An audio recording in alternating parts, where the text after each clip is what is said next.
Merong ginanap na palaro. Ngayon ng mga kalahok, 4 na bansa. Yung Japan, Russia, US, tsaka Pilipinas. Ang tema ng palaro, pabilisan tumakbo sa isang oval, track and field. Ngayon, nung tinawag na yun ng kalahok, Japan, pumosisyon, pagputok ng signal, dumurasa sa ere. Pag ikot niya sa oval, sinalo niya yung dura niya gamit ang bibig. Hiyawan lahat ng tao, palakpakan.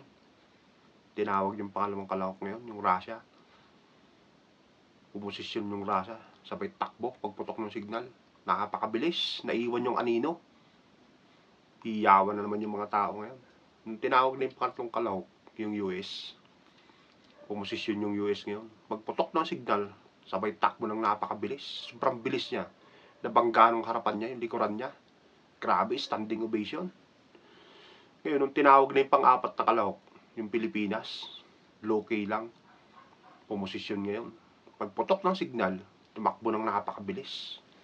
Sa sobrang bilis niya, naunahan niya yung sarili niya.